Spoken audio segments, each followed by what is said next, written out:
صل على محمد وعلى آل محمد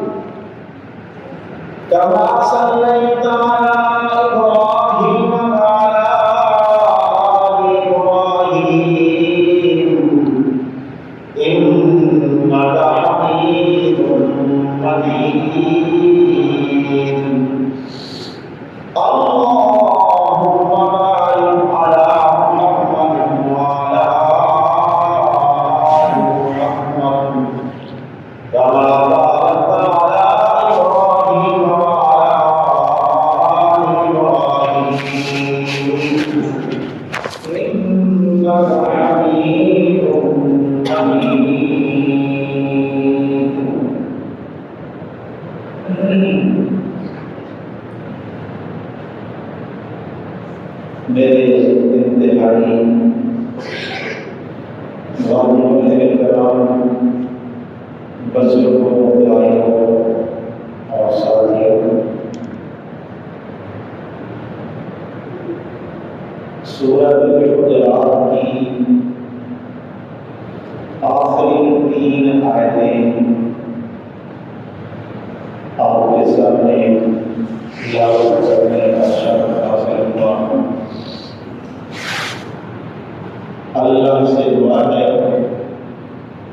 کہ اللہ کریم ان آیتوں کے متعلق حق سچ سچ کہہ سکنے کی، بیان کر سکنے کی توفیق عطا فرمائے، پھر سب حضرات کو عمل کرنے کی توفیق عنایت فرمائے۔ پچھلے جمعے آپ سن چکے ہیں کہ ایمان اور اسلام میں کیا فرق ہے، ایمان کسے کہتے ہیں اور اسلام کسے کہتے ہیں۔ میں مختصر دسیاسی کہ ایمان نام ہے مننے کا اور اسلام نام ہے کرنے کا۔ جو اللہ بتائے اس کو ماننے کا نام ایمان ہے، اور جو اللہ کا رسول کر کے دکھائے اس کے کرنے کا نام اسلام۔ المختصر ایک دسا کہ ایمان کتوں ملتا ہے اور اسلام کتوں ملتا ہے۔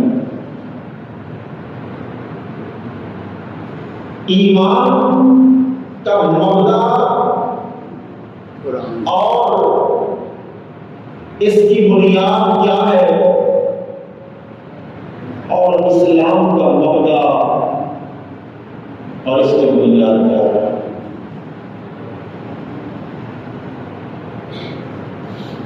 یہ دو الگ چیزیں ہیں، ایمان اور اسلام۔ اسلام کا دوسرا مترادف معنی اگر سمجھنا چاہتے ہو تو ایسے سمجھو آسان، عمل، ایمان اور عمل۔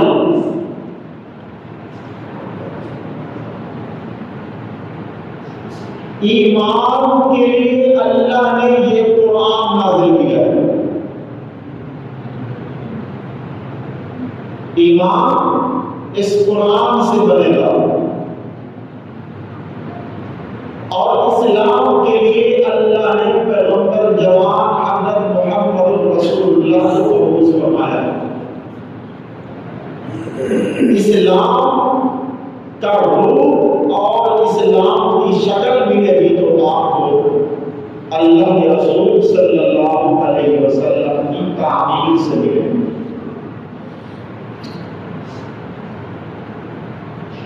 تو دو چیزیں ہو گئی، قرآن، پیغمبر جوان۔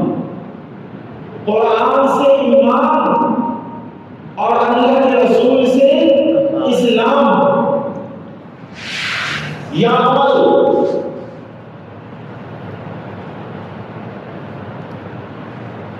یہاں ان آیتوں میں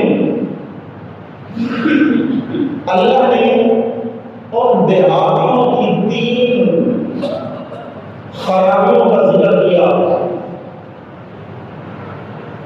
جو دیہاتی باہر سے آئے منافقانہ طور پہ مسلمانوں کے ساتھ مل گئے اور اللہ کے رسول کو کہنے لگے کہ ہم مومن ہیں۔ اللہ نے کہا جھوٹ نہ بولو، تم مومن نہیں ہو، میرے پیغمبر کے سامنے جھوٹ بولتے ہو۔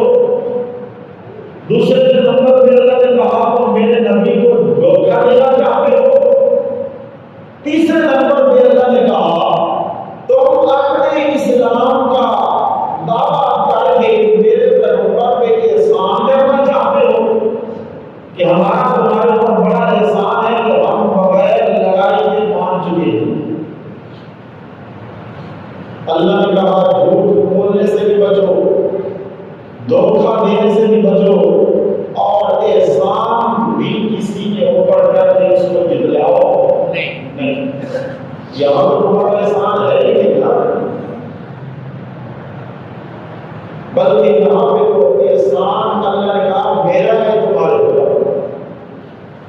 میں اللہ نے تمہیں ایمان اور اسلام کی ہدایت دی، تمہاری رہنمائی کی تمہیں توفیق دی، اگر میں تمہیں ایمان اور اسلام کی طرف رہنمائی نہ کرتا تمہاری کیا وجہ ہوئی کہ تم اسلام یا ایمان کے دعوے کرتے؟ یہ بدلا ایسا ہے۔ تو یہ تین باتوں کا اللہ نے ذکر کیا، جھوٹ بھی نہیں بولنا، جھوٹ بولنا بھی منافقوں کا کام ہے، دھوکہ بھی نہیں دینا، دھوکہ دینا بھی منافقوں کا کام ہے۔ سورہ بقرہ کا دوسرا رکوع پڑھیں، پورے رکوع میں اللہ نے منافقین کی علامات بیان کی۔ اللہ کریم نے فرمایا یہ کیسے لوگ ہیں، کیسے جھوٹ بولتے ہیں، اللہ کے رسول کے سامنے آ کے جھوٹ بولتے ہیں، ہم ایسے ہیں ویسے ہیں۔ رب تعالیٰ نے کیا کہا؟ یخادعون اللہ والذین آمنوا، یہ دھوکے کا ذکر ہے کہ منافقین دھوکہ کس کو دیتے ہیں؟ اللہ کو بھی، ایمان والوں کو بھی۔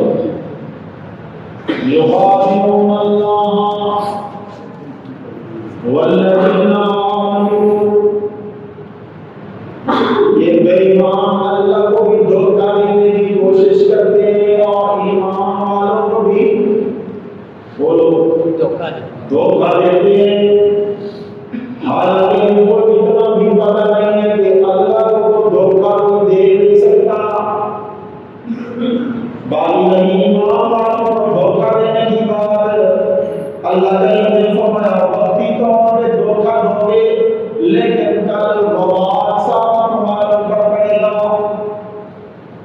ما يخدعون إلا أنفسهم وما يشعرون۔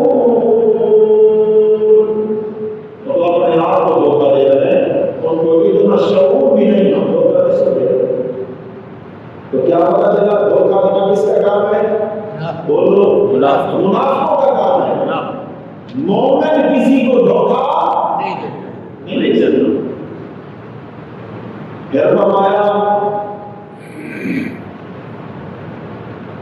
وَمِنَ النَّاسِ آیت نمبر 8 سے لے کے آیت نمبر 20 تک،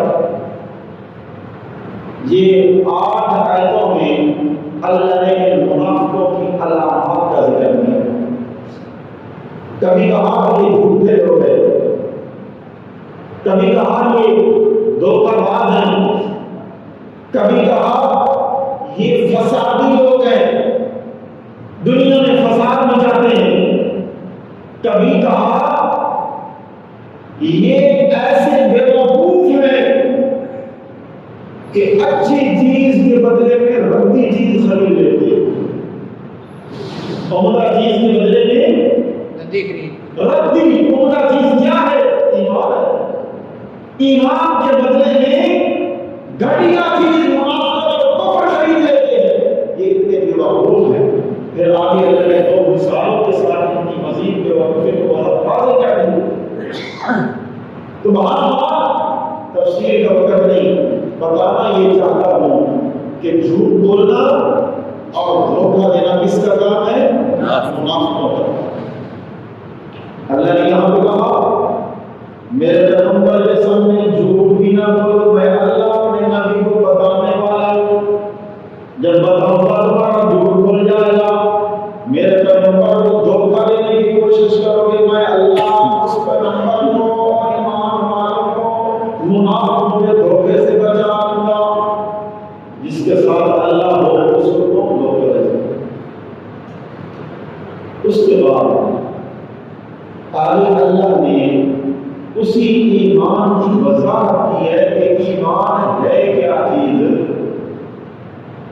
اللہ جو کہتے ہیں تم ایمان والے نہیں ہو، وہ دعویٰ کرتے ہیں کہ ہم ایمان لے آئے۔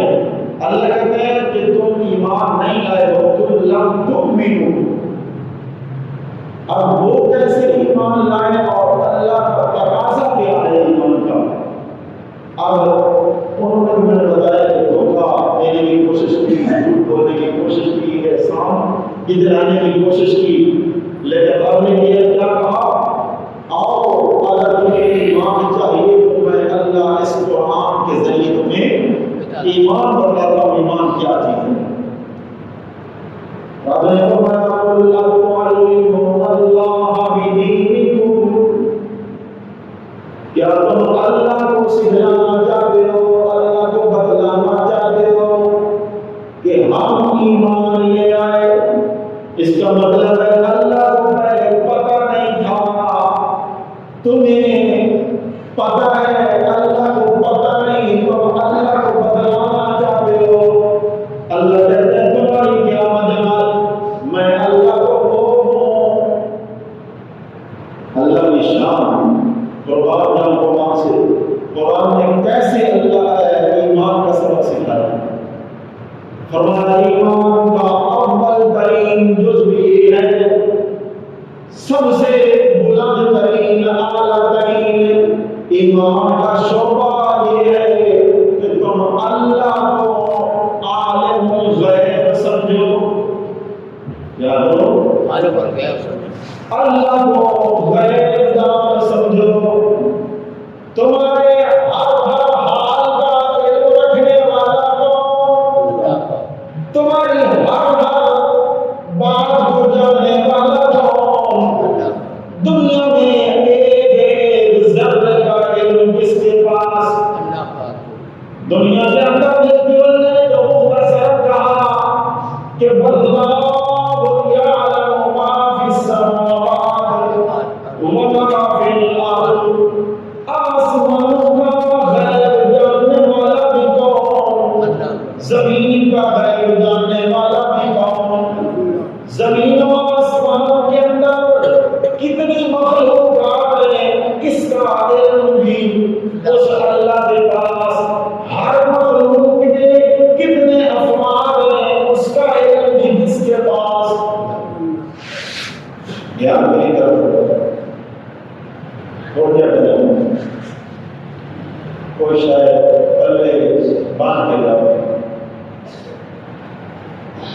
اللہ نے فرمایا واللہ یعلم ما فی السماوات، آسمانوں کا علم بھی میرے پاس، وما فی الارض، زمینوں کا علم بھی میرے پاس۔ آسمانوں کے اندر ہمیں سب سے جو ظاہر چیز ہے، سب لوگوں کو نظر آنے والی چیز ہے، رات کے وقت آسمانوں کے ستارے، رات کے وقت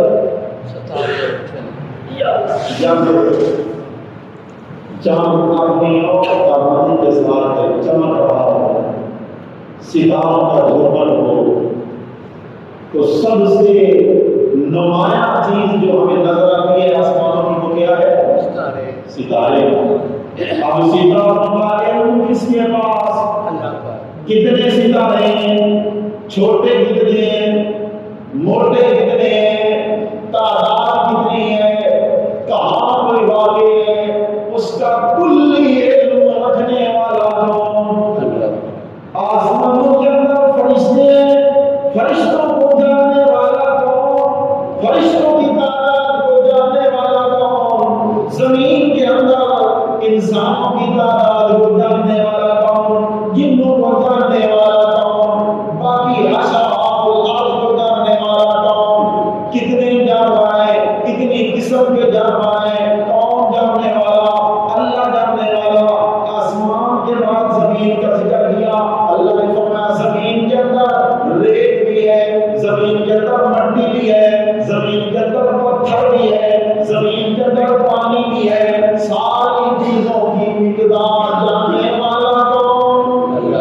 ذرات کا علم بھی میرے اللہ کے پاس، مچھلیوں کا علم بھی اللہ کے پاس، سمندر کے قطروں کا علم بھی اللہ کے پاس، ذرات کا علم بھی اللہ کے پاس، حشرات الارض کا علم بھی اللہ کے پاس۔ اللہ نے فرمایا ایمان پڑھا قرآن سے، اور ایمان کا سب سے اعلیٰ ترین جزو یہ ہے ایمان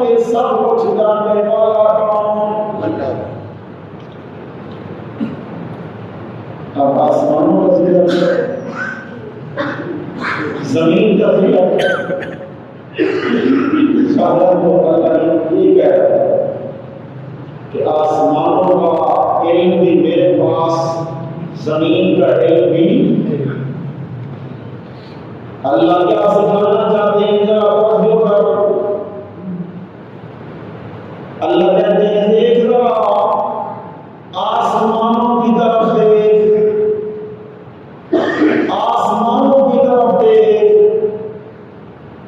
سورہ ملک کو کھول کر دیکھ، تجھے بات مزید سمجھ آ جائے گی۔ اللہ کریم کہتے ہیں الذی خلق سبع سماوات طباقا، آسمانوں کو دیکھ، میں نے تہہ تہہ آسمانوں کو کھڑا کر دیا ہے، اور آسمانوں کی طرف ایک بار دیکھ، پلٹ پلٹ کر دیکھ، بار بار دیکھ، دیکھ کے فیصلہ کر کے آسمانوں کے اندر کوئی دراڑ تو نہیں، آسمانوں کے اندر کہیں بٹن تو نہیں، آسمانوں کے اندر کہیں کوئی گڑھ چوپتے نہیں، آسمانوں کے اندر کوئی رنگت کی تبدیلی تو نہیں۔ ذرا اللہ کہتے ہیں بار بار دیکھنا، تجھے پتہ چلے کہ آسمانوں کے اندر اللہ کی کیا کیا قدرتیں ہیں۔ اللہ کہتے ہیں ثم ارجع البصر كرتين ينقلب إليك البصر خاسئا وهو حسير، تو دیکھ دیکھ دیکھ کر تھک تو جائے گا، تیری اب نظریں بار بار آسمانوں کی طرف اٹھے گی، نیچے آئیں گی، پھر دیکھے گا، پھر نیچے آئیں گی، تیری نظر تو تھک جائے گی، لیکن اللہ کی شاہکاری کے اندر تجھے عیب نظر نہیں ہے۔ جب اللہ کہتے ہیں آسمانوں کو دیکھ کیسا بنایا، چھت بنایا تیرے لیے، کہ چھت کو کیسے بنایا، بغیر ستونوں کے بنایا۔ ایک چھت بنانے کے درمیان تھم دینے کے اندر کوئی چھت ایسی بغیر تھم کھڑی نہیں کر سکتے۔ اللہ کریم نے فرمایا آسمانوں کو دیکھ، میں نے بغیر ستونوں کے آسمانوں کو کھڑا کر دیا ہے۔ کیا سمجھانا چاہتے ہیں؟ توجہ ہے؟ اللہ کہتے ہیں جو رب تجھے آسمانوں کو بغیر ستونوں کے کھڑا کر سکتا ہے، وہ رب تیری دعا بغیر واسطوں و وسیلوں کے بھی قبول کر سکتا ہے۔ اور کسی واسطے وسیلے کی ضرورت ہے؟ آج ہم کیا کہتے ہیں؟ بہت ہی بڑی چیز ہے، بڑی بلند ذات ہے، وہاں تک ہماری پہنچ نہیں، ہمیں واسطوں کی ضرورت ہے، وسیلوں کی ضرورت ہے۔ پھر مثالیں دی جاتی ہیں، چھت پہ چڑھنے کے لیے سیڑھی کی ضرورت ہے، ڈی سی کو ملنے کے لیے چپراسی کی ضرورت ہے، یہ مثالیں دی جاتی ہیں۔ ان سے ذرا کوئی یہ پوچھے ڈی سی تو تیرے سے کتنا دور ہے؟ وہ باہر کھڑا ہے، آفس دور ہے، وہ اندر بیٹھا ہے، تیرے سے کئی فٹ کا فاصلہ ہے، کئی میٹروں کا فاصلہ ہے۔ چھت اور زمین کے درمیان کتنا فاصلہ ہے، وہ تیرے سے دور ہے، بغیر تو سیڑھی کے برابر پہنچ نہیں سکتا۔ لیکن ذرا اپنے رب کے بارے میں سوچنا تھا نا کہ وہ رب کیا میرے سے دور ہے؟ اگر وہ مجھ سے دور ہے نا، پھر تیری مثالیں ٹھیک ہیں، پھر تو مثالیں دے، پھر درمیان میں واسطے وسیلے بنا لے، لیکن وہ رب کہے میں دور ہے، میں تو بھول گئی۔ سورہ بقرہ دوسرے پارے کے اندر اللہ کریم کہتے ہیں اذا سألك عبادی عني، اے میرا پاک پیغمبر یہ لوگ تجھ سے پوچھ رہے ہیں یا رسول اللہ نے بتائیے ہمارا رب ہم سے کتنا دور ہے؟ اگر زیادہ دور ہے تو ہم بلند آواز سے اس کو پکاریں، اگر قریب ہے تو ہم آہستہ آواز سے اس کو بلا لیں۔ اللہ کریم نے فرمایا میرے بندوں کو جواب دے دیا پاک پیغمبر، اذا سألك عبادی عنی فإنی قریب، میں اللہ کی طرف سے میرے بندوں کو بتلا دو کہ میں اللہ قریب ہوں، دور نہیں۔ اللہ بتلا تو صحیح تو کتنا قریب ہے؟ یہ قرآن میرے ہاتھ میں ہے، یہ بھی مجھ بھی میرے قریب ہے، یہ مائک میرے سامنے ہے، یہ بھی میرے قریب ہے، آپ بیٹھے ہیں آپ بھی میرے قریب ہیں۔ اللہ کتنا میرے قریب ہے؟ اللہ نے فرمایا آدھا اقدا یہ بھی حل کر دیتا ہوں۔ آج 26واں پارہ جہاں سے میں نے یہ سورہ حجرات کی آیت تلاوت کی، پچھلی سورت نکال، نہ اسے اگلی سورت نکال، سورہ قاف اس کا دوسرا روپ پڑھ، وہاں پہ اللہ کریم نے فرمایا تیرا یہ مسئلہ میں حل کر دیتا ہوں، میں تجھے بتاتا ہوں کہ میں کتنا قریب ہوں۔ وَلَقَدْ خَلَقْنَا الْإِنسَانَ مِنْ سُلَالَةٍ مِّن طِينٍ، اے میرا بندہ میں نے ایک گندے کپڑے سے تجھے بنایا ہے، یہ میری شاہکاری ہے، بنانے کے بعد پھر میں اللہ تجھے کہہ رہا ہوں میں انی قریب ہوں، تیرے قریب ہوں۔ اب اللہ کہتے ہیں کتنا قریب ہے؟ وَلَقَدْ خَلَقْنَا الْإِنسَانَ وَنَعْلَمُ مَا تُوَسْوِسُ بِهِ، وَنَعْلَمُ، اور ایمان بناؤ، اس قرآن سے ایمان بناؤ، وَنَعْلَمُ مَا تُوَسْوِسُ بِهِ، اللہ کہتے ہیں انسان کو بنایا بھی میں نے، پھر کہا اس کے دل کے اندر جو خیالات آتے ہیں میں اس کو بھی جانتا ہوں۔ کیوں؟ کیونکہ میں قریب ہوں۔ اللہ کتنا قریب ہے؟ اللہ کہتا ہے وَنَحْنُ أَقْرَبُ إِلَيْهِ مِنْ حَبْلِ الْوَرِيدِ، اتنا تو اپنے قریب نہیں جتنا میں اللہ تیرے قریب ہوں، تیرے سانس سے زیادہ میں قریب ہوں۔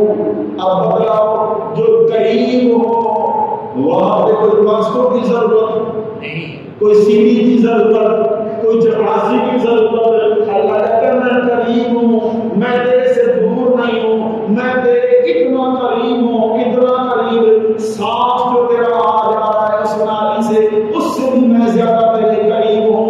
میں تیرے دل کے خیالات کو بھی جانتا ہوں، اس لیے مان لے سب کچھ جاننے والا بھی ہوں، سب کی سننے والا بھی ہوں۔ یہ ایمان۔ واللہ یعلم ما فی السماوات وما فی الارض واللہ بکل شیء علیم۔ ایک مثال سے بات کروں مفید واضح ہو۔ حضرت سیدنا سلیمان علیہ السلام کتنے جلیل القدر پیغمبر ہیں، اللہ کے نبی بھی ہیں، پوری کائنات کے پوری زمین کے اوپر بادشاہ بھی ہیں، ایک ملک کے بادشاہ نہیں پوری دنیا کے بادشاہ ہے، ساری زمین کے اوپر بادشاہی بھی ہوتی ہے۔ پھر صرف انسانوں کے بادشاہ نہیں، جنوں کی بادشاہی ان کے پاس، پرندوں کی بادشاہی ان کے پاس، جانوروں کی بادشاہی ان کے پاس، ہوا کی بادشاہی ان کے پاس۔ آج تک کوئی ایسا بادشاہ نہیں پیدا نہیں ہوا جس کے پاس ایسی بادشاہی ہے۔ اللہ کریم نے فرمایا اس اس پیغمبر کا میں تجھے تذکرہ سناتا ہوں جو اتنا عظیم پیغمبر ہے، جو اتنا اعلیٰ پیغمبر ہے، اللہ کا رسول نبی بھی ہے، اللہ کا بادشاہ بھی زمین پہ ہے، بڑی شان و شوکت بھی ہے، لیکن ایک دفعہ دل کیتا کہ میں زمین بھی جا کے پیدل سیر کروں، اپنے لاؤلش کے نال اٹھ گئے، پہلے تاکتے چلے، ہمارا حکم دیتا لے چل، کچھ سفر تاکتے بیٹھ کے ہمارے ذریعے دیتا، پھر کچھ سفر پیدل دیتا، پیدل چلتے جا رہے ہیں، آگے ایک جنگل آ گیا، جنگل کے اندر ایک چونٹی ہے، چونٹیاں دیا سارا جماعتاں بھی اور سردار چونٹی ہے، بادشاہ ملکہ ہے، اس نے دیکھا کہ سلیمان علیہ السلام کا لشکر آ رہا ہے، اللہ کا نبی بھی آ رہا ہے، اللہ کے ولی بھی آ رہے ہیں، سب کیونکہ اللہ کے نبی نو منن والے سب کو بڑے اولیاء اللہ دے نے، نبی بھی موجود ہے، ولی بھی موجود ہے، اللہ کے منن والے بھی موجود نے، اتنے اس نے آخیا او گیڑیو او میری ماں بہنو ساری دنیا ساریاں اپنی اپنی کھڈا کے اندر داخل ہو جاؤ، اپنے اپنے سوراخ کے اندر، اپنے اپنے گھر کے اندر داخل ہو جاؤ، ادخلوا مساکنکم، ادخلوا مساکنکم، سارے اپنے اپنے گھر کے اندر ڈر جاؤ۔ کیوں جی کی ہوئے؟ فرمایا میں خطرہ لائے ہوئے، بڑا لشکر آیا ہے، سلیمان نبی کا لشکر آیا ہے، سلیمان بادشاہ کا لشکر آیا ہے، بہت بڑے اللہ کے اولیاء، بڑے اللہ کے پوچھنے سرکار آئے ہیں، لیکن انہوں نے پتہ نہیں ہونا کہ ساڑھے پیر میں تھلے کیے، اس وقت میں خطرہ محسوس ہوا ہے کہ انہوں نے پیروں میں چلے آ کے خدائی مری نہ جاؤ، اس وقت اپنے اپنے گھر کے اندر داخل ہو جاؤ۔ اور کیڑی پہ کہنی ہے لا یحتمنکم سلیمان وجنودہ وہم لا یشعرون، پیغمبر کو پتہ نہیں ہوگا، جان بوجھ کر ایک اللہ کا نبی ایک کیڑی کے پاؤں پر اپنا پاؤں نہیں دے سکتا، ایک کیڑی کو بھی جان بوجھ کر اللہ کا نبی مار نہیں سکتا، اس پہ زیادتی نہیں کر سکتا، جب مارنا جاؤ گے تو تمہارا اپنا قصور ہوگا، پیغمبر کا نہیں ہوگا، کیوں وہم لا یشعرون، انہیں پتہ نہیں ہونا کہ سارے پیغمبر دلے کیا پتہ چلے گا، کیڑی دا ہے یقین ہے، کیڑی دا ہے ایمان ہے کہ پیروں کے تھلے نبی نو بھی پتہ نہیں کہ کی ہو رہا ہے، پیروں کے تھلے آنے والے ہو، کیڑیاں نو بھی پتہ نہیں میرے پیار پیغمبر نو، اللہ کریم نے مسئلہ سمجھایا کہ اللہ دے نبیاں نو تے اپنے پیروں کے تھلے والے تلوے نو بھی پتہ نہیں، پیروں کے تھلے کی آ رہا ہے کی جا رہا ہے، اس کا بھی پتہ نہیں، کہ تو کہنا ہے ساڑھے پیر صاحب بڑیاں پہنچویاں سرکار نے، سارے اولیاء اللہ بڑیاں پہنچویاں سرکار نے، اور ایسا کچھ کر سکتے ہیں تے اگر اللہ نے ساری قسمت پتر نہیں بھی لکھیا تے وہ دے سکتے ہیں۔ ابھی واقعہ اتنی نہیں پاس کی اللہ نے، جب ایک بات اس کیڑی نے کی تھی نا، ایک بات اللہ نے کیڑی بھی اٹھائی تے سلیمان دے جنت تے پہنچائی، تے سلیمان علیہ السلام دے اگے کیڑیاں دے اللہ جاندے نے، بولی جاندے نے، اللہ نے انہاں تے بھی انہاں حکومت دی بولیاں سمجھانا، سمجھ گئے کہ کیڑی کی کہہ رہی ہے، اس وقت فرمایا فَتَبَسَّمَ ضَاحِكًا مِّن قَوْلِهَا، اس کیڑی کی گل سن کے ہنس پڑے پیغمبر، سلیمان علیہ السلام نے تبسم فرمایا، پھر اللہ کے سامنے ہاتھ اٹھا کر فرمایا رب انظرنی ان اشکر نعمتک التي انعمت علی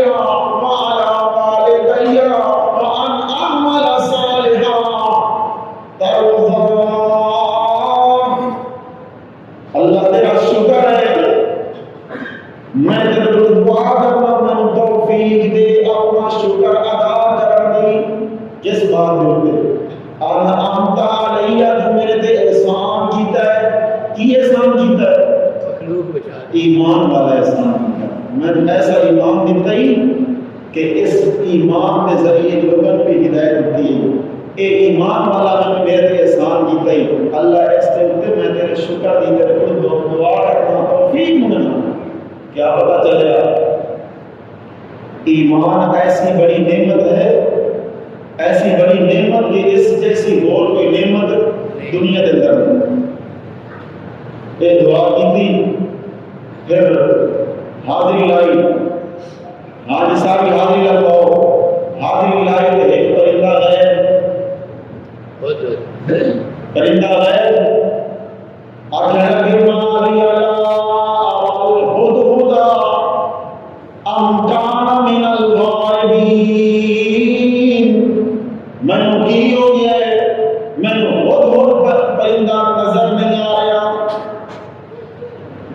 یا میری اس راش کی وجہ تو نظر کو اوجھل ہو گیا ہے یا حقیقتاً وہ غائب ہے. کیا پتا چلے گا؟ پیغمبر کہہ رہے ہیں راش کے اندر بھی پیغمبر کسی کو دیکھ کوئی اس کو اوجھل ہو جائے کہ پیغمبر کو سامنے والے بندے تے نظر آتے ہیں جڑا بندہ چھپیا ہے وہ نظر نہیں. پھر فرمایا ام کان من الغائبین یا واقعتاً حقیقتاً وہ غائب ہے میرے کو پوچھے بغیر ٹر گیا. تھوڑی دیر ہوئی یہ مسئلہ اللہ نے یہ سمجھایا کہ پیغمبر ہے، اللہ کا نبی ہے، بادشاہ ہے، پوری کائنات کی بادشاہی ہے. اتنی اونچی شان کے باوجود بھی سامنے والے کے حالات کو جانتا نہیں. تھوڑی دیر گزری میں مسجد میں بیٹھے ہی نہیں احد تو بھی معلوم تو کتنی. تھوڑی دیر بعد وہ پرندہ کھڑا ہو گیا سامنے آ گیا. کابڑی پہلے بیٹھے کہ تم ہیں نہیں تھے، پہلے آ کے بیٹھے کہ یہ آیا نہیں یا میں ذبح کر چھڑنا یا میں سخت ترین سزا دینی. ہاں اگر کوئی بالکل گزر رہا ہے تو پھر میں چھاڑ دینا. کی پتہ چلے استاد واسطے طالب علم کو چھٹی کرے غیر حاضر ہوگا نا استاد کی ضروری ہے کہ کوئی پہلے پوچھے تیرا کوئی گزر ہے کیوں چھٹی کی تھی. اگر کوئی گزر ہے تو اس کا گزر قبول کیا جائے بغیر پوچھے کو سزا نہیں دینی چاہیے. ہاں جی کتنے ہے آگے لگے اے اللہ کے رسول میں اٹھوں ہو کے آیا اس جگہ ہوں جس جگہ تک تمہیں پکا نہیں. گل سمجھ آ رہی بہت پرندہ کی کہہ رہے میں اٹھوں ہو کے آیا اللہ کا نبی جتوں تک تمہیں پکا. احط بما لم تحط به وجئتك من سبع بنبأ یقین. 19واں پارہ گھر میں اندر جا کے ترتیب دیکھو سورۃ النمل. وہ پرندہ آتا ہے اے اللہ کے رسول میں اٹھوں ہو کے آیا جتنے تسی نہیں گئے تو اس جگہ کے حالات کا پتہ معلوم ہے کہ بہت طبیعی عقیدہ ہے کہ پیغمبر کو غیب کا علم نہیں ہوتا. پردے کے پیچھے کی ہو رہا ہے پیغمبر اس کو جانتا نہیں. ایک گل اللہ نے تے سمجھائی سورہ حجرات کے اندر اور دیہاتیو تسی اللہ کے رسول کے احسان پہ کر دیو اور ایک پہ احسان کر دیو کہ یا رسول اللہ اسا مانو پاک بغیر لڑائی میں اثر پڑے تے ایمان لیا. اللہ نے فرمایا قل لا تمنوا علی اسلامکم اما احسان میں توڑ رکھو میرے احسان کرنے کی لوڑ نہیں بلکہ میں اللہ کا اعلان سن لو یمنون علیک ان اسلموا میں اللہ نے تمہارے احسان کیا میں تمہیں ایمان دی توفیق دی. کی مسئلہ ثابت ہوا کہ کوئی بندہ اگر کسی پہ احسان کرے تو پھر اس کے اوپر احسان جتلاوے نہیں. احسان جتلاوے گا تمہارے سورہ بقرہ کے 30 پارے کے اندر اللہ کریم نے تیسرے رکوع کے اندر فرمایا یا ایھا الذین آمنوا لا تبطلوا صدقاتکم بالمن والأذى، ایمان والو اپنے صدقیاں احسان جتلا کے بندے کو تکلیف دے کے ضائع تے برباد نہ کرو۔ اللہ کے رسول نے فرمایا، مسلم شریف کے اندر فرمایا گیا، ترائے بندے ایسے ہیں قیامت والے دن اللہ نہ انہاں گناہ کو بات کرے گا، نہ انہاں دے نال اللہ گل بات کرے گا، نہ ہی اللہ انہاں دی طرف نظر رحمت کرے گا۔ ترائے ایسے بد نصیب نے حضرت ابو ذر غفاری رضی اللہ تعالیٰ عنہ نے فرمایا، یا رسول اللہ کیسے وہ کون لوگ نے جڑے ایسے بدبخت نے اللہ کی رحمت کو بھی دور ہو جان گے، اللہ کی رحمت والی بات کو بھی دور ہو جان گے، اور اللہ کی رحمت دے دونوں اتنے مایوس اور دور ہو جان گے کہ گناہ بھی نہیں بخشوا سکیں گے۔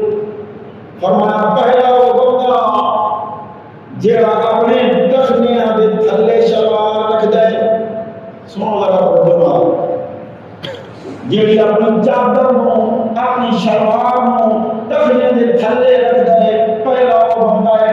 دوسرا وہ بندہ جڑا احسان کر کے کسی نو احسان جتلاتا ہے، انہوں تکلیف پہنچاتا ہے۔ تیسرا وہ بندہ جڑیاں جھوٹیاں قسماں اٹھا کے اپنے سودے خرید بیچتا ہے۔ کی ہو رہے یہ سارے کام ہو احسان بھی انتظام اللہ دی لعنت مستحق، اور جھوٹیاں قسمیں ٹکڑا لعنت مستحق، اور ٹخنے دے دلے سلوار کرنا لعنت مستحق۔ اللہ نے تمہیں جو کچھ سنے عمل بھی کرو۔